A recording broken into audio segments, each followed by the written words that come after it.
Assalamualaikum warahmatullahi wabarakatuh.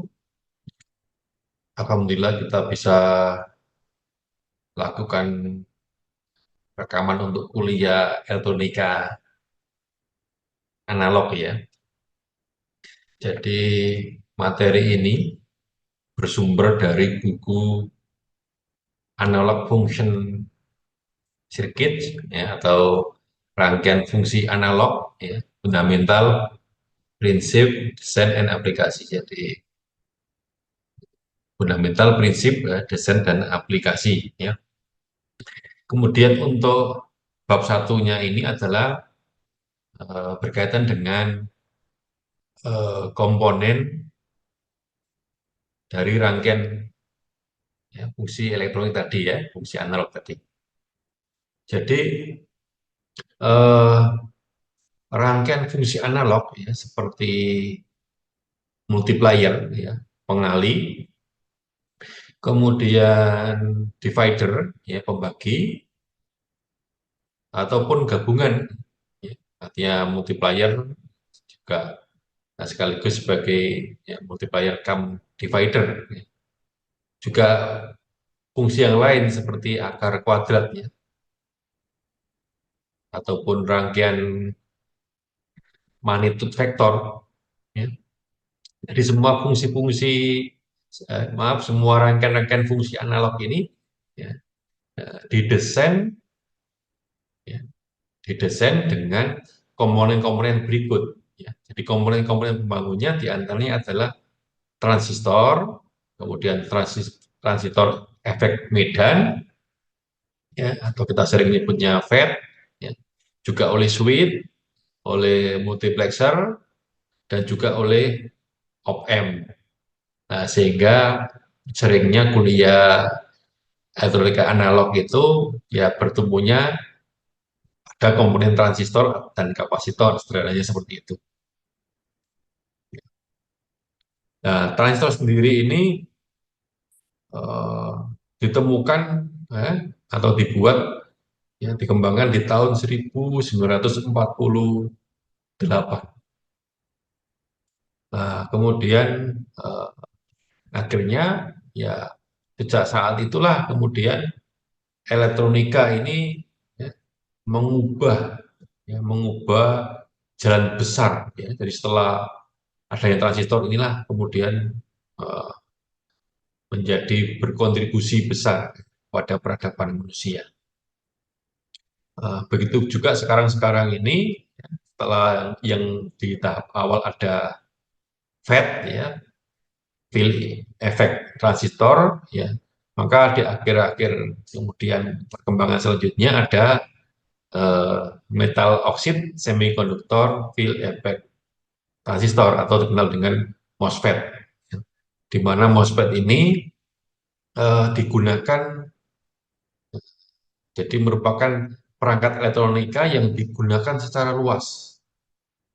Nah, dan yang mana bahwa eh, teknologi CMOS, kalau dulu ada CMOS gitu, jadi complementary metal oxide semiconductor adalah teknologi teknologi dari eh, pilihan di dalam apa namanya desain IC ya, integrated circuit. Nah, transistor ini adalah sebuah perangkat yang eh, preferable ya. Jadi beratnya yang disukai begitu ya. Yang disukai di dalam banyak aplikasi rangkaian analog. Nah, eh, baik itu pada rangkaian terpadu ataupun rangkaian diskrit. Nah, kemudian FET dan MOSFET dapat juga digunakan sebagai switch, ya, switching, ya, pencaklaran ataupun multiplexer. Nah, switch dan multiplexer inilah yang akhirnya memainkan peran penting di dalam desain rangkaian fungsi analog ya, dengan op-amp. Nah, komponen rangkaian fungsional inilah yang akan kemudian eh, kita bahas ya di kuliah ini. Ya. Nah, Jadi transistor ini adalah sebuah sebuah perangkat semikonduktor dengan tiga layer. Ya. Jadi ada dua tipe dari transistor ya. Jadi jadi ada dua tipe dari transistor ya. Kita seringnya nyebut adalah transistor NPN. Ya.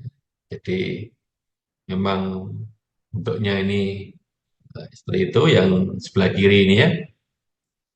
Kemudian yang berikutnya adalah PNP. Jadi tandanya kalau yang NPN yang panahnya keluar, kalau yang PNP yang panahnya masuk, ya, yang ditunjukkan di gambar itu ya. Nah, kemudian eh, simbolnya itu ya tunjukkan di sini. Kemudian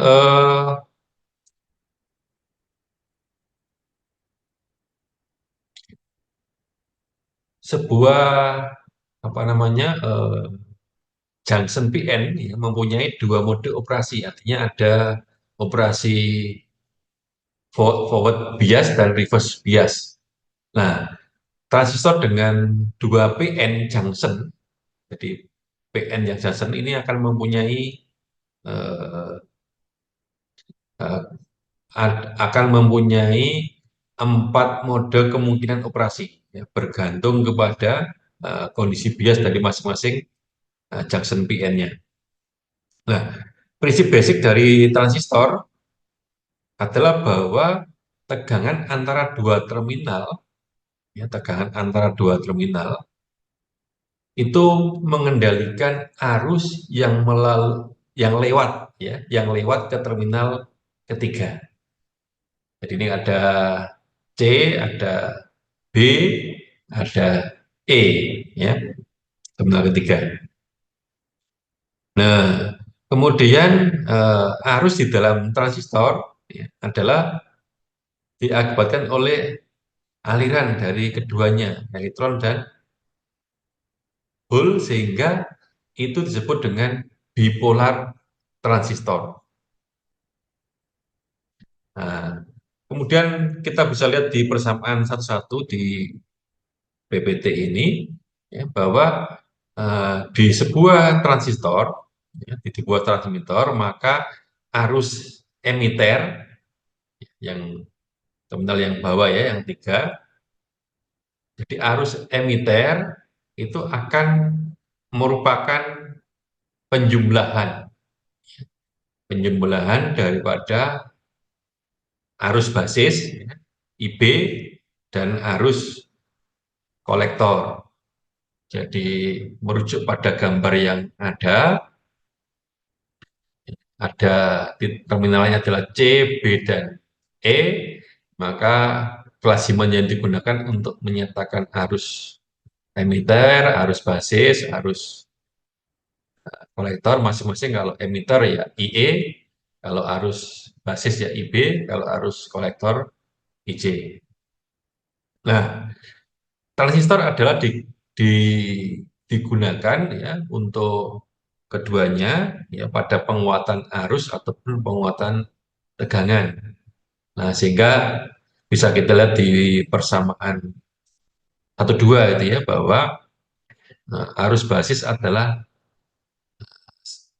sangat kecil sehingga ya, sehingga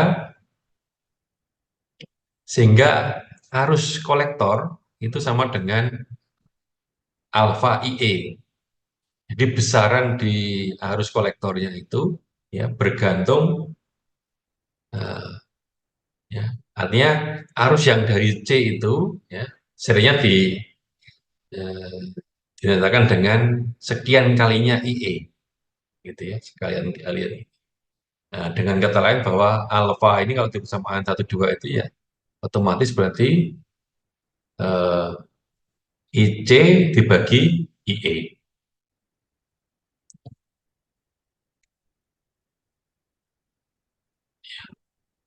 Nah, tapi arus basisnya ini eh, kecil ya. Kemudian Selanjutnya, jadi kita mengulang lagi dari elektronika dasar untuk gambar 1.1a itu adalah topologi yang NPN, untuk yang 1B adalah topologi yang eh, PNP. Nah, di mana tadi di atas sudah kita sebutkan bahwa alfa adalah penguatan arus, ya, penguatan arus eh, emiter ke kolektor tadi ya, kolektor ke emiter ya, atau rasio ya, atau dikatakan bisa aja rasio arus kolektor terhadap eh, arus emiter, atau dengan kata lain ya eh, apa namanya, penguatan dari emiter ya, kepada kolektor ya, gitu ya, atau perbandingan dari arus masuk dalam hal ini adalah IC ya, dan terhadap IE.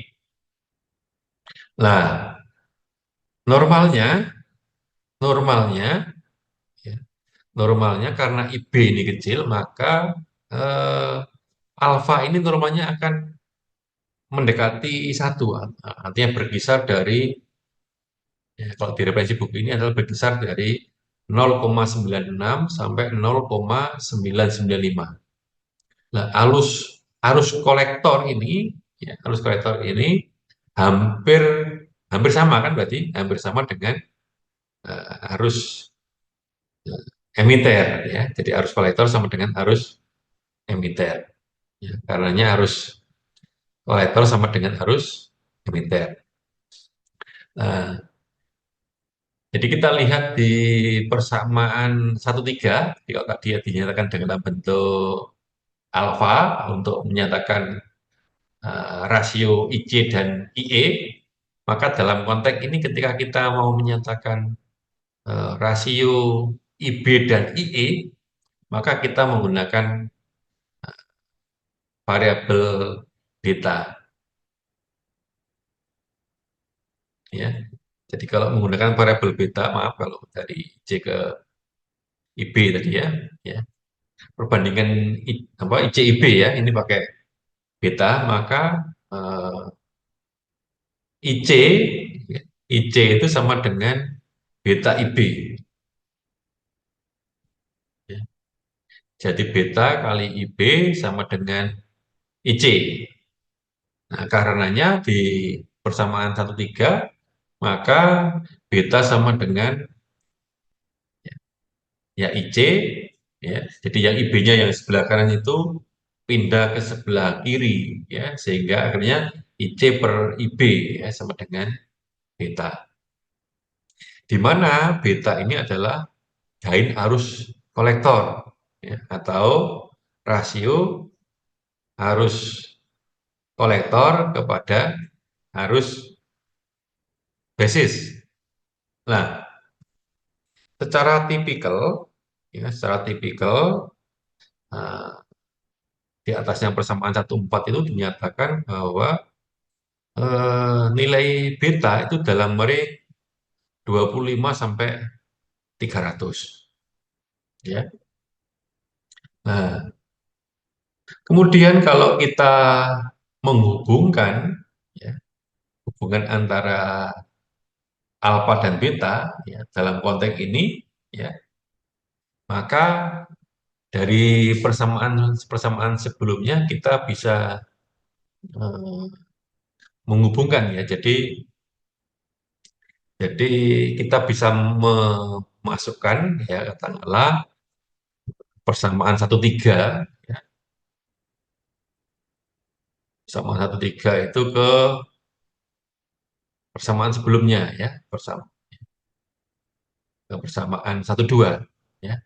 Maka nanti eh, jadi persamaan 1,2 tadi adalah eh, alfa sama dengan IC per IL ya. Bisa kita kutik di sana sehingga akhirnya kita bisa mendapatkan persamaan 1,4 bahwa Beta itu sama dengan alfa dibagi satu kurang alfa. Nah, kemudian dengan reformula kita juga bisa mendapatkan persamaan 1,5 bahwa alfa sama dengan beta dibagi satu plus beta. Nah, ini nggak perlu dihafalkan, saya juga nggak hafal ini. Nah, kemudian berikutnya di dalam kaitan dengan biasing pada transistor, ya, transistor dapat dibias dengan basis, dengan kolektor ke basis, dan yang ketiga dengan metode yang ketiga adalah dengan metode bias pembagi tegangan. Nah, transistor berbasis rangkaian, ya, transistor berbasis rangkaian bias ini bisa kita lihat di gambar 1, 2. Ya. Nah, sehingga dari gambar 1, 2 sebelah kiri ini ada 2 ya. Maka maka kita bisa menggunakan hukum hukum Ohm ya, hukum, hukum Ohm ya, bahwa kalau dari gambar 1, 2 itu maka IB ya, kita bisa melihat di sana IB ya, itu sama dengan VCC dikurangi VBE. VCC dikurangi VBE ya, dibagi RB. Nah, jadi ini yang kita menggunakan jalur yang sebelah kiri. Jadi kalau VCC itu adalah tegangan dari yang paling atas sana ke ground. Nah, kalau kita ngambil yang sisi kiri, maka di ujung RB itu, ujung bawah RB itu adalah tegangan VBE. Nah, jadi artinya untuk arus yang melalui RB itu adalah VCC dikurangi VBE, ya, kemudian dibagi RB, itulah IB. Kemudian dalam konteks ini VBE adalah 0,7 untuk transistor silikon dan 0, jadi satu tegangannya untuk VBE kalau transistor transistor silikon adalah 0,7, kalau transistor germanium adalah 0,3. Nah, selanjutnya eh, kalau kita tadi di 1,6 sudah menyatakan persamaan untuk IB, maka IC juga bisa kita nyatakan dengan kita eh, melihat sisi kanan dari rangkaian di gambar 1, 2. Jadi VCC, sekali lagi VCC itu sebetulnya penyembelahan daripada VCE ditambah dengan VRC kan begitu. Nah, sehingga VRC itu ya tegangan di resistor RC. Nah, dengan demikian kalau kita pengen pengen menuliskan uh, persamaan untuk IC, maka ya dengan persamaan ini, dengan melihat gambar 1, 2 ini, maka kita tuliskan menjadi persamaan 1,7, ya, di mana ya VCC kalau dikurangi VCE itu kan menjadi VRC. Maka ya sesungguhnya untuk menghitung IC itu kan VRC dibagi RC. Nah, VRC-nya itu adalah VCC dikurang VCE. Sehingga IC adalah VCC dikurangi VCE dibagi RC. Ya, sebagaimana dituliskan di persamaan 1,7. Nah, dengan demikian maka dari persamaan 1,7 ini kalau kita apa namanya reformula, maka nanti dengan cara begini. Jadi IC dikali RC. Jadi sekarang RC di sebelah kiri. Jadi IC kali RC sama dengan VCC dikurangi VCE. Nah, sekarang kalau VCE-nya dipindah ke kiri, maka VCE sama dengan VCC dikurangi ICRC. Ini merupakan persamaan 17 yang kedua. Nah, kemudian ya, transistor rangkaian bias kolektor ke basis ya itu uh, ditunjukkan di gambar selanjutnya ya. Tapi ini sebelum jadi ini saya tunjukkan dulu gambar apa. Jadi gambar satu tiganya itu ya bisa juga dilihat di file masing-masing ya, di file yang kita share di kuliah ini ya, di file buku yang ada. Nah, jadi eh, kalau kita lihat dari gambar 13 ya, kalau kita lihat dari gambar 13 maka VCE ya, VCE itu sama dengan VBE ya, VBE. Jadi ini VCE itu kan di ujung RC ini ya, VCE ke ground. Maka VCE sama dengan IB kali RB ditambah VBE. Nah, sehingga kalau kemudian sekarang kita lakukan reformula, maka di ini ya, jadi yang tadi yang berdasarkan gambar 3, jadi VCE sama dengan VBE ditambah IB kali RB. Dengan demikian maka ya IB ya IB ya, sama dengan jadi gini tahap pertamanya adalah VBE-nya kita pindah ke kiri sehingga VCE min VBE sama dengan IB kali RB. Nah, sekarang kalau IB-nya berarti ya VCE kurangi VBE dibagi RB. Itulah persamaan 1,8. Nah, kemudian kalau kita menggunakan persamaan 1,7 yang bawah, VCE sama dengan VCC dikurangi apa namanya IC kali RC, maka dalam konteks tadi ya dengan persamaan sebelumnya maka eh, IC itu ya. Jadi ini kalau menggunakan ini ya, jadi VCE ya tadi ini apa namanya kalau kita rumus yang 1,8 ini ya. Jadi ini kalau diubah kan berarti IB kali RB dibagi VCE kali VBE. Nah, dengan demikian maka VCE sama dengan ya, sebetulnya VBE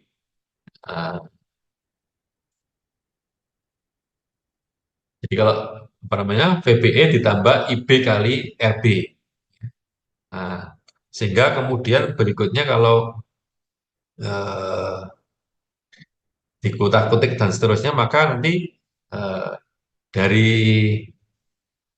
persamaan yang ini ya, jadi VCE sama dengan VCC dikurangi IC dalam kurung ya, RC plus IB dan seterusnya sehingga akhirnya nanti ketemu persamaan yang 1,9 yang bawah itu ya. Nah, sehingga persamaan di atas ini dapat disimplifikasi menjadi persamaan 1,10. Nah, ini memang perlu dikutak-kutik lah pakai tulisan tangan begitu ya, sehingga akhirnya nanti kita bisa mendapatkan formula yang ada.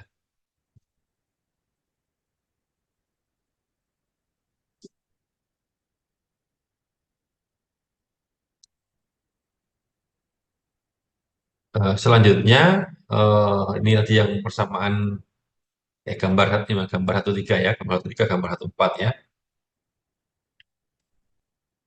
Nah, kemudian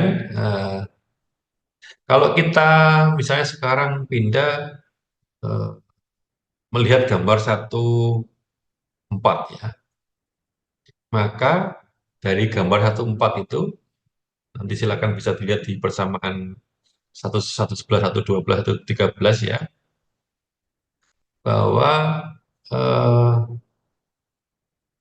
pembagi tegangan transistor ya, adalah ditunjukkan di gambar 1,4 ini. Maka kalau dari gambar 1,4, maka ya VB, ya, VB itu sama dengan kemana? Jadi kalau kita menggunakan eh, sisi yang kiri, ya, maka ya gimana itu?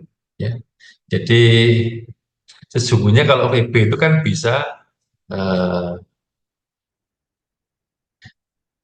bisa VBE, ya, bisa VBE, kemudian eh, ditambah dengan VE, VBE ditambah VE, ya, VBE, jadi VB sama dengan ya, VE ditambah VBE, atau dengan demikian VE, ya, VE sama dengan VB dikurangi VBE.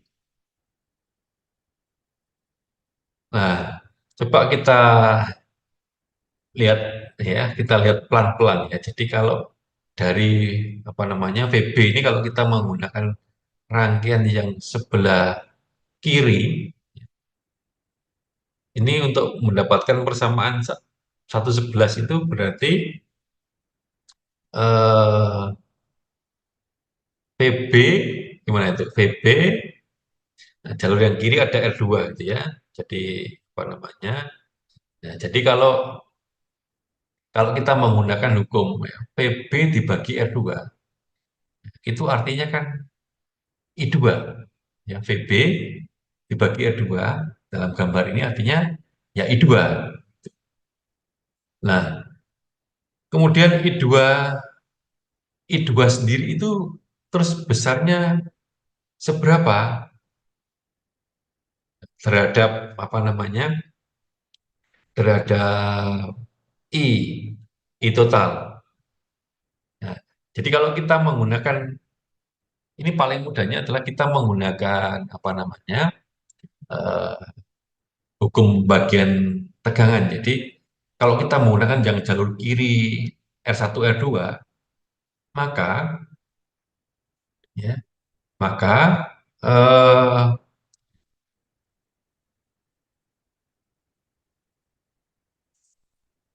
maka eh, VCC itu sama dengan R1 ya kali I1. Kemudian eh, R2 kali I2 kan begitu. Jadi tegangan di PB ya, sama tegangan yang di VR1 gitu kan. Nah, nanti bisa kita kutik lah itu di sana ya. Jadi saya ulangi kalau VE ya. Jadi kalau kita dari VB ini maka VBC maaf, VBE ditambah VE itu sama dengan VB ya. Nah, sekarang kalau kita mau menghubungkan VB ya. VB ini kan berarti ada eh, perbandingan apa namanya arusnya ini ya otomatis R2 dibagi R1 tambah R2. Jadi terhadap PCC perbandingannya seperti itu ya.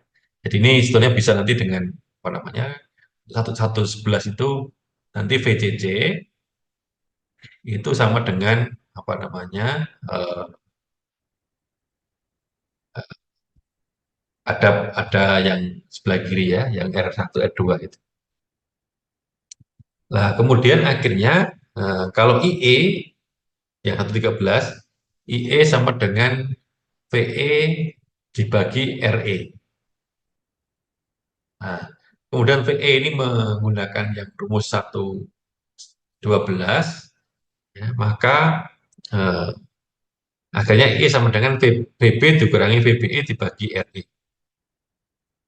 Nah, maka eh, selanjutnya adalah pilih I2, misalnya bahwa I2 itu misalnya I2 itu mendekati eh,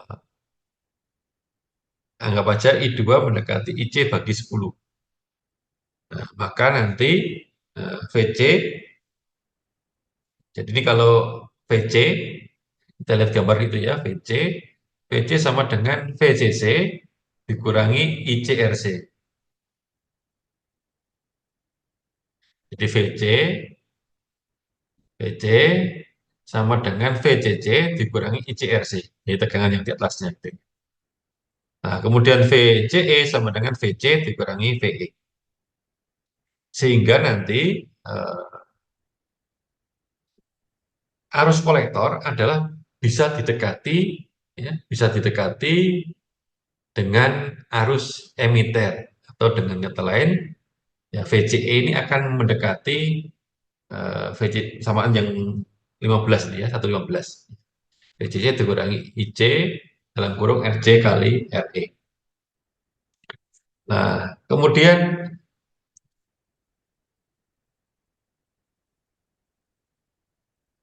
selanjutnya untuk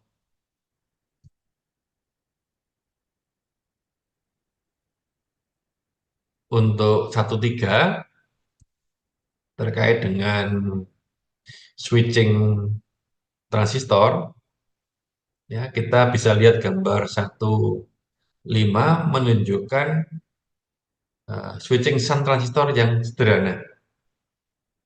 Nah, anggap anggap bahwa VC VC itu adalah tinggi, ya. VC itu adalah tinggi, ya. Jadi anggap aja VC itu tinggi, ya, atau plus VCC lah mendekati VCC. Maka maka eh, maka transistor terminal emiter, ya, maka transistor yang berbasis pada terminal emiter adalah buat bias, dan karenanya transistor itu akan on. Jadi kalau kalau VC itunya tinggi, jadi kalau VC-nya tinggi, ya, maka akan terjadi eh, transistor base emitter terminalnya adalah bias forward, dan karenanya transistornya itu on. Jadi kalau VC-nya dalam konteks transistor ini adalah kalau VC-nya tinggi, maka transistor akan on. Ketika transistor ini on, artinya VBE adalah 0,7 volt untuk transistor tadi yang seperti sebelumnya, transistor silikon, dan 0,3 transistor germanium. Nah, ketika on, ketika on artinya ketika on berfungsi sebagai saklar on, maka artinya VCE, kalau transistor itu on, jadi kalau VCC, maaf saya ulangi, kalau VC itu adalah tinggi, maka rangkaian ini akan berfungsi sebagai saklar, akan on. Dengan demikian karena on, maka VCE-nya itu mendekati 0. Nah, kalau VCE-nya mendekati 0, artinya arus IC itu sama dengan V1 per RC, sama 1/16. Nah, dengan demikian maka IC, ya, IC itu sama dengan beta IB dari rumus sebelumnya.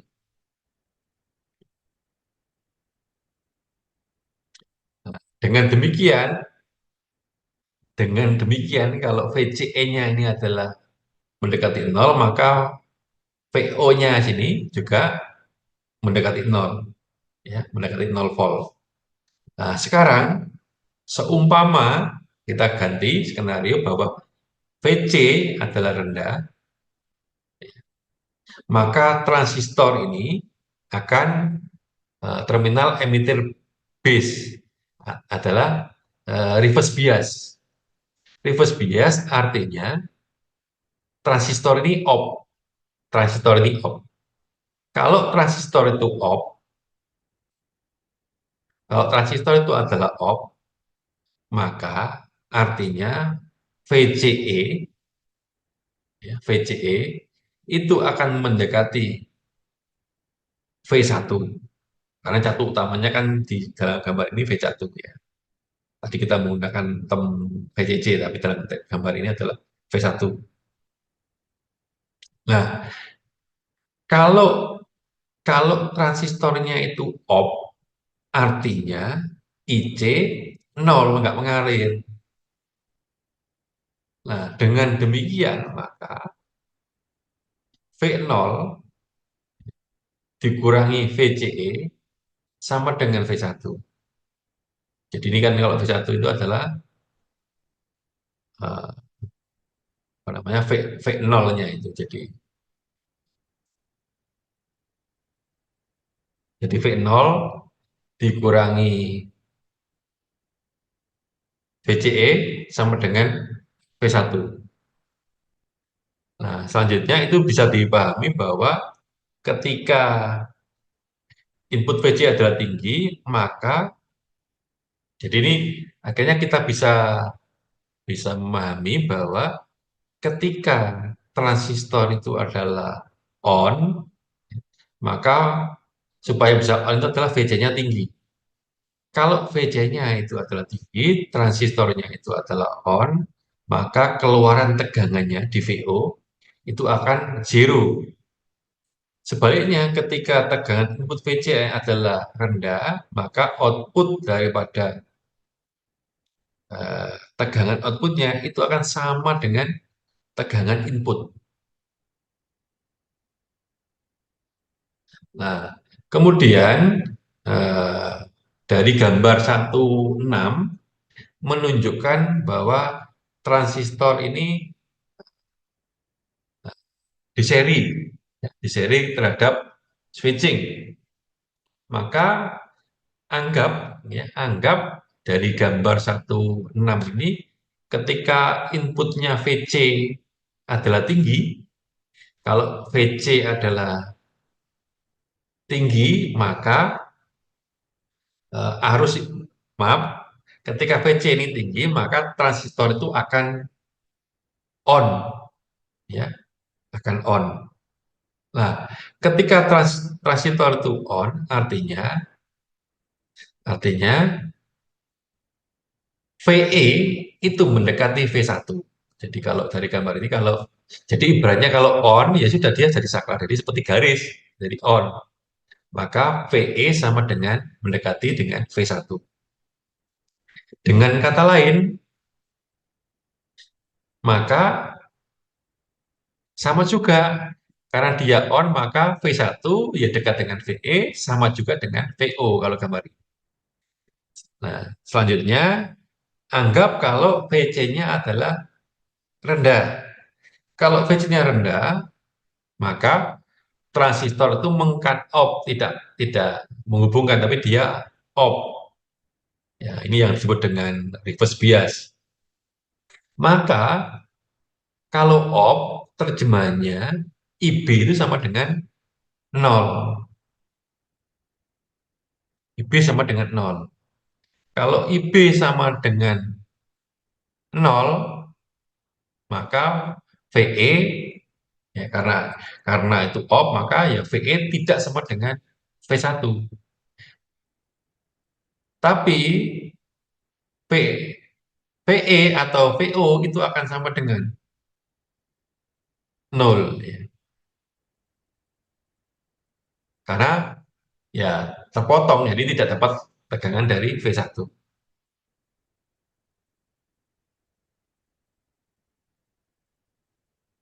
Nah, dari diskusi di atas, itu bisa dipahami bahwa ketika input VC adalah tinggi, transistor adalah on, dan karenanya keluaran output adalah sama dengan tegangan input. Ketika VC adalah rendah, maka transistor akan off dan output tegangan akan mendekati nol, zero. Ya. Oke, selanjutnya eh, multiplexer dengan transistor ya, transistor multiplexer. Dari gambar 17 menunjukkan bahwa eh, menunjukkan sebuah multiplexer analog menggunakan transistor. Nah, jika ya, sekarang ini menggunakan kon nih ya, jadi ketika kon ya ini adalah high ya, jadi ketika C on adalah tinggi, ya, VCC-nya tinggi, ya, maka kejadiannya adalah transistor Q1 adalah on dan transistor Q2 adalah off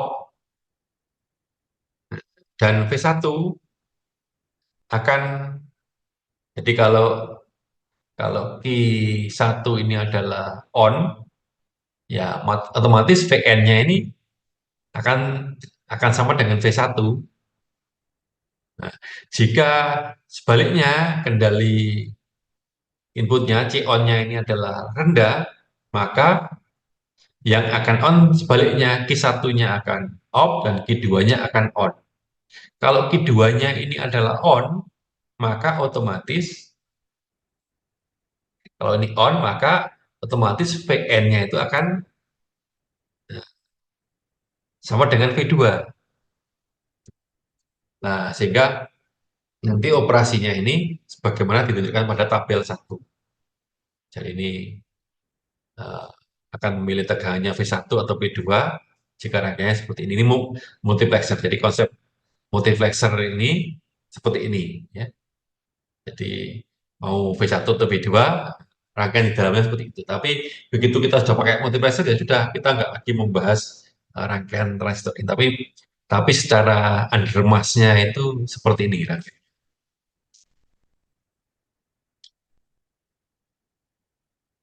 Nah, selanjutnya adalah 15. Jadi transistor efek Medan. Sebagaimana transistor bipolar, transistor efek Medan eh, juga merupakan perangkat yang beroperasi dengan tegangan untuk menggunakan eh, untuk penggunaannya di dalam penguatan amplifier ataupun di dalam rangkaian penyaklaran switching circuit. Nah, keuntungan dari sebuah FET dibandingkan transistor BJT ya bipolar junction transistor adalah eh, bahwa FET itu memerlukan arus, jadi tidak memerlukan arus input ya, ya, secara virtual. Ya. Nah, dan juga FET itu mempunyai resistansi input yang lebih tinggi.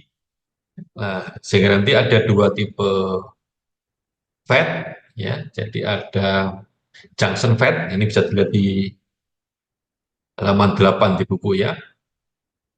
Jadi ada junction FET atau JFET dan ada yang kedua adalah MOSFET.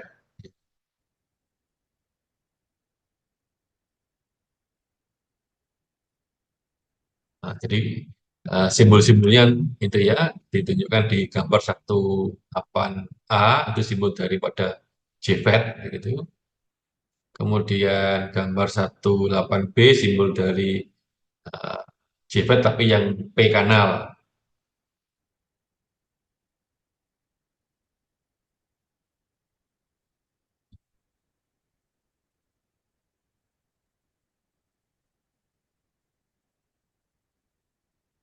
Ini gambarnya kok apa namanya? uh, Harusnya ini salah satu ada yang keluar ya. Jadi bisa merujuk gambar yang apa namanya 9 ya. Jadi kalau 9 itu P kanal ya, keluar lah. Gitu ya. Berarti itu logikanya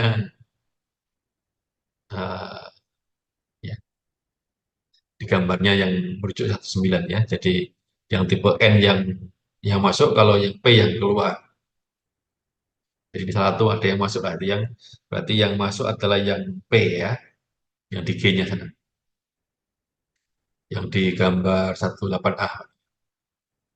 Nah, kemudian ini dua tipe tadi ya, ada N dari gambar ini ada N kanal, ada P kanal JFET, ya, begitu pula yang MOSFET juga begitu. Kemudian selanjutnya untuk JFET biasing, jadi ini ada gambar 110. Dari gambar 110 ini, dari gambar 110, ya, dari gambar 110 ini persamaannya di bawah ini, ya, mohon maaf. Ya. Jadi dari gambar 110 ini, maka eh, ini adalah menunjukkan rangkaian bias gate untuk JFET. Maka dari gambar 110 ini, ya, kita gunakan hukum Ohm lah. Jadi, maka VDS, jadi VDS ini, jadi kita menggunakan yang vertikal ya. Jadi VDS itu sama sama dengan VDD dikurangi IDRD.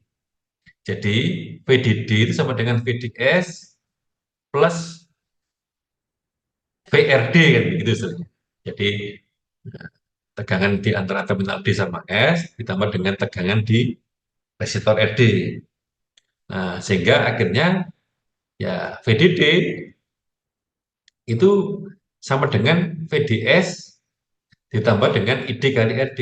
Dengan demikian VDS sama dengan VDD dikurangi ID RD. Nah, sehingga menjadi persamaan 119. Selanjutnya, kalau sudah ketemu persamaan apa namanya yang nomor 119, maka yang 120 ini tinggal mereformula sehingga VDD dari 119 itu kalau VDD-nya dipindah ke kiri maka maaf, jadi kalau apa namanya IDRD-nya dipindah ke kiri maka dan VDS dipindah ke kanan maka IDRD sama dengan VDD dikurang VDS. Nah, sekarang RD-nya di kiri atas itu kemudian kalau dipindah ke kanan menjadi pembagi VDRD dikurangi VDS dibagi RD. Jadilah persamaan 120. Nah, selanjutnya mempertimbangkan rangkaian bias itu sendiri yang ditunjukkan pada gambar 111, maka PS PS di gambar 111 ya, PS yang bawah ya. PS sama dengan ID kali RS. Jadi itu ada R di bawah kanan bawah itu ada RS. Nah, dengan demikian kalau melihat gambar yang ada maka ID ya, ID sama dengan IS. ID sama dengan IS. Nah, sehingga VGS VGS itu sama dengan min VS. Sama dengan min ID kali RS. Dengan demikian, VDD sama dengan ID kali RD ditambah VDS ditambah ID kali RS yang bersamaan 122. Nanti dikutak-kutik ketemu lah itu ya. Nah, kemudian mempertimbangkan rangkaian pembagi di gambar 112. Ya, kalau kita lihat dari gambar 112, maka ID sama dengan IS. ID sama dengan IS. Nah, sekarang kalau kita eh, melihat gambar 12 ini, maka eh, VGS sama dengan VG dikurangi ID kali RS. Nah, dan selanjutnya, ya, maka eh, kalau kita pindahkan ID RS ini ke kiri, maka ya otomatis VGS ditambah ID RS sama dengan VG. Dengan demikian nanti kita akan reformula supaya ketemu persamaan 1,24 bahwa VG sama dengan VDD dikali R2 tadi dibagi R2 kali plus R1 itu. Ini semuanya menggunakan hukum-hukum sederhana, hukum Ohm, hukum bagian tegangan gitu ya. Nah, kemudian sekarang kita lanjutkan di JFET, ya, JFET switch ya. Jadi gambar 113A menunjukkan eh, JFET ya sebagai switching seri. Nah, jadi dalam konteks ini jika ya, jadi ini coba kita lihat bareng-bareng ya gambar 113A ya. Jika kendalinya ini adalah C-on-nya ini adalah tinggi, tegangan zero akan ada pada terminal gate. Nah, sehingga JFET adalah on dan sebaliknya ya, jika kendali input C-on-nya ini adalah low, maka tegangannya negatif akan ada pada terminal gate-nya. JFET adalah off dan akan bertindak sebagai open switch. Nah, sehingga outputnya akan mendekati nol. Nah, selanjutnya gambar 113 yang B menunjukkan sebuah rangkaian switching shunt JFET. Nah, eh, jika C-on ya, atau input kendalinya adalah tinggi, ya, kita lihat gambar 113B ya. Jadi jika C-on-nya itu tinggi, maka zero voltage akan ada pada terminal gate atau eh, FET-nya ini akan on. Kalau FET-nya on, kalau FET-nya on, maka tegangan zero akan ada di output karena dia on. Dan sebaliknya kalau negatif ya otomatis eh, negatif maka eh, jadi jika kendali C-on-nya ini negatif, maka tegangan negatif akan ada pada terminal gate. Nah, sehingga FET akan beroperasi pada wilayah cut off dan akan bertindak sebagai open circuit. Nah, maka keluarannya akan sama dengan ini, outnya akan mendekati in, seperti itu.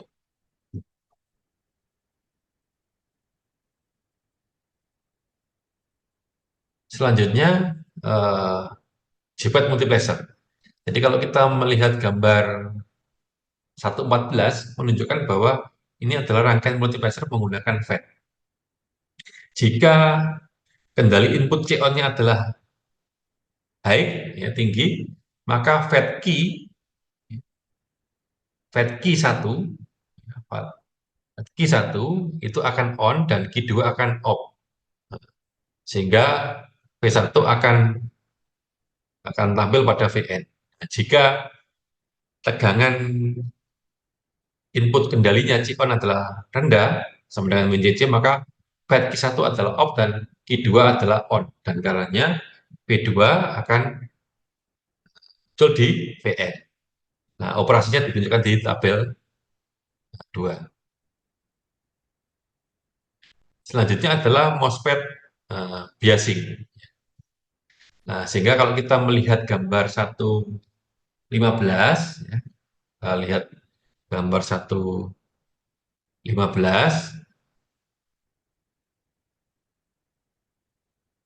maka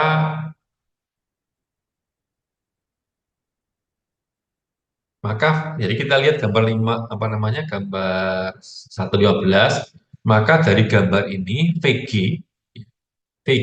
itu sama dengan eh, jadi kita ini ya jadi aslinya kan VDD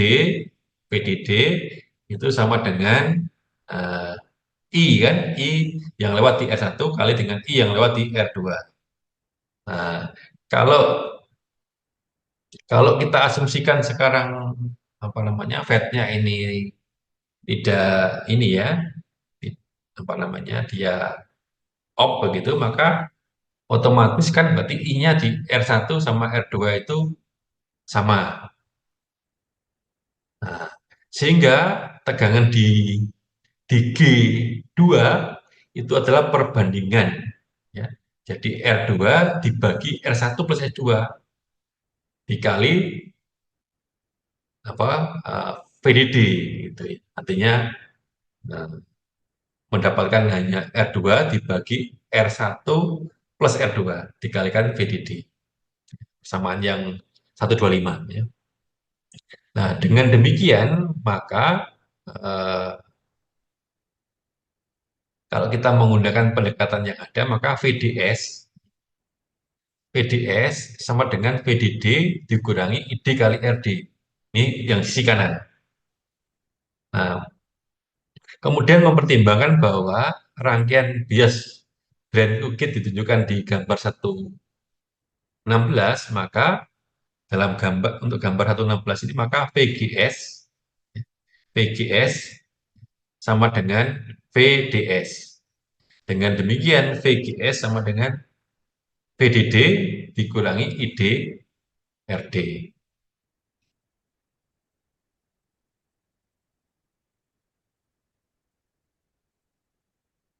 Ya, oke. Kemudian selanjutnya 110 adalah MOSFET switching, ya, di switch dengan MOSFET. Nah, gambar 117A menunjukkan MOSFET seri dengan pensaklaran dengan switch ya.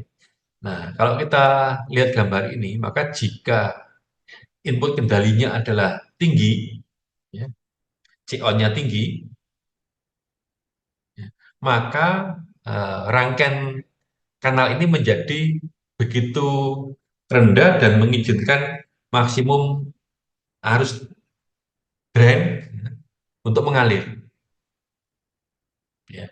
Jadi kalau apa namanya, kalau input kendalinya ini tinggi, maka rangkaian ini akan eh, MOSFET ini akan berfungsi sebagai saklar. Dengan demikian akan mengizinkan arus itu mengalir dari D ke S. Nah, ini adalah mode saturasi dan MOSFET adalah ya secara apa namanya complete on dan karenanya ya, karena on maka bertindak sebagai rangkaian tertutup. Jadi kalau input kendalinya ini adalah tinggi, ya, maka MOSFET ini akan menjadi on, gitu ya. Nah, kemudian kalau berfungsi sebagai apa namanya rangkaian tertutup, maka output dari ini akan sama dengan in. Jadi karena dia nyaklar aja, jadi maka sama. Nah, selanjutnya jika input kendalinya adalah rendah, maka ya resistor kanal ini menjadi tinggi dan tidak ada arus yang mengalir dari D ke S. Maka rangkaian ini akan beroperasi pada mode cut off dan MOSFET totally ya secara betul-betul off. Dan karena off maka ini seperti saklarnya terbuka, tidak nyambung. Maka tegangan outputnya akan nol karena nggak akan ada input yang nyampe ke output. Jadi outputnya sama dengan nol. Nah, sekarang kita berpindah ke gambar 117B menunjukkan MOSFET yang eh, dia switch sun ya, artinya saklarnya saklar sun. Nah, kita lihat bareng-bareng jika kendali inputnya adalah tinggi, ya, inputnya adalah tinggi, artinya jika C on-nya itu adalah tinggi, maka rangkaian kanal akan menjadi begitu rendah dan mengizinkan arus dari G betul-betul lewat, ya, ke S gitu ya. Nah, ini adalah juga sama menjadi mode saturasi dan MOSFET adalah on dan bertindak sebagai rangkaian close. Jadi kalau ini mirip lah dengan yang transistor. Jadi kalau input kendalinya ini adalah tinggi, maka saklarnya nyambung on. Nah, ketika on maka otomatis D sama S nyambung, gitu, artinya mendekati nol. Nah, dengan demikian maka ya otomatis on-nya ini karena D sama S nyambung berarti mendekati ground, berarti Vout-nya mendekati nol. Nah, jika kendali inputnya terlalu, maka kanalnya ini akan menjadi high dan tidak ada arus yang mengalir ke drain. Nah, ini akan menjadi cut off dan MOSFET-nya adalah totally off. Begitu off, maka ya bertindak sebagai saklarnya terbuka, sehingga outputnya akan sama dengan in. Gitu. Kemudian satu 11 ya, multiplex eh, MOSFET ini. Jadi kalau kita lihat di gambar 118, maka ini adalah merupakan rangkaian multiplex analog menggunakan MOSFET.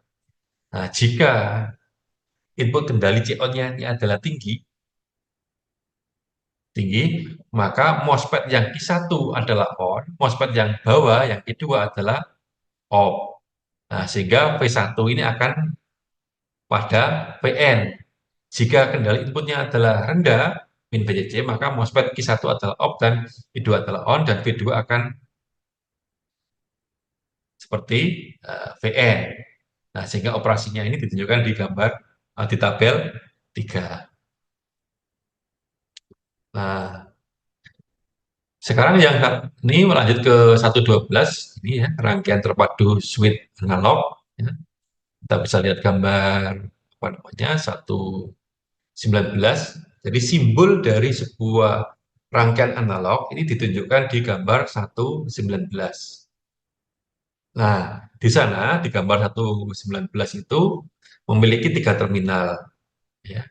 Ada con, yakni kendali, kontrol, ada in-out, ya, kemudian ada out-in. Nah, artinya dalam konteks ini jika kontrolnya, ya, pin kontrolnya adalah rendah, maka switch itu akan terbuka sehingga ya, sehingga in-out dan out-in terminal adalah tidak nyambung, disconnect. Nah, jika disconnect, ya, jika disconnect ini ya. Nah, sekarang jika C on-nya itu tinggi, maka ya switch-nya akan tutup, ya, sehingga terminal in out dan out in ini akan nyambung, gitu. Nah, selanjutnya rangkaian analog adalah tersedia dalam paket IC ya, dari apa namanya CMOS. Ya. Dalam konteks ini di gambar 120 ini adalah skematik dari CMOS CD4066. Nah, pin detailnya diberikan di gambar 120. Nah, simbol dari sebuah inverter terkendali analog ditunjukkan di gambar 121. Mempunyai 3 terminal. Jadi juga ada G-on, ada in-out, ada out-in. Nah, jika kontrol, jadi kalau jika kontrolnya ini adalah tinggi, ya, maka ya, jadi kontrolnya tinggi, maka switch S1 akan terbuka, switch S1 akan terbuka, dan in in out in terminal adalah disconnect. Nah, kemudian berikutnya jika sebaliknya Jika C-on-nya adalah rendah, maka switch-nya akan close. Ya, karena ini inverted ya. Nah, inverted controller ini ada dalam paket IC DG201. Detailnya diberikan di gambar 122. Selanjutnya, eh, untuk multiplex analog, yang di gambar 123, itu menunjukkan simbol eh, simbol dari analog triple to one multiplexer. Masing-masing multiplexer mempunyai 4 terminal. Ya, jadi masing-masing mempunyai 4 terminal. Nah, kemudian kita lanjutkan ke 114 ya. Untuk op-amp, simbolnya op-amp yang gambar 125 itu. Ya. Kemudian yang bawah adalah 126 itu adalah paket ya. Jadi kalau IC kemudian pin-pinnya seperti itu ya. Nah, jadi op-amp ini adalah sebuah tool atau komponen elektronik. Nah, op-amp ini sebetulnya eh, ditemukannya di tahun 47. 47. Nah, kemudian LM741 adalah merupakan op-amp yang paling populer. Nah, simbolnya itu ditunjukkan di 125 dan kemudian pin dengan 8 kaki dan secara detail itu ditunjukkan di gambar 126. Nah, pin 2-nya adalah merupakan terminal input inverter, kemudian pin 3-nya adalah non inverter input terminal, pin 6 adalah terminal outputnya, dan pin 4 adalah min VCC, pin 7 adalah plus VCC. Nah, kemudian terminal yang lain adalah digunakan untuk kompensasi frekuensi ataupun untuk mengejas offset. Nah, karakteristik op-amp adalah eh, distribusikan dengan apa namanya berikut ya. Jadi ada karakteristiknya itu adalah impedan inputnya adalah tak beriga. Jadi ini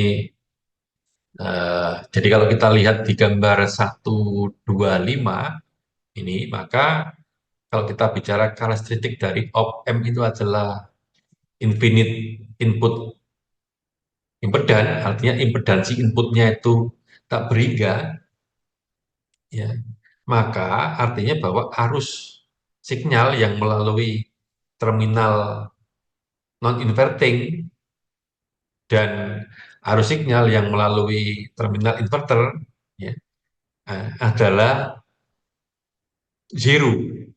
Jadi arus yang masuk ya, arus yang masuk ya, baik yang min atau yang plus ini adalah nol gitu ya. Nah, sebagaimana op-amp mempunyai infinite impedan, artinya tidak bisa masuk. Sehingga ini diasumsikan op-amp ini impedansinya sangat tinggi, sangat beriga, sehingga arusnya yang masuk ke dalam op-amp ini nggak ada. Ini dalam konteks ideal. Kemudian berikutnya adalah zero output impedan. Zero output impedan. Nah, artinya tegangan tegangan keluaran seharusnya VO itu sama dengan penguatannya ya, kali P1 dikurangi V2, di mana V2 adalah eh, tegangan pada terminal non-inverter dan V1 adalah tegangan pada terminal inverter dan A adalah penguatannya.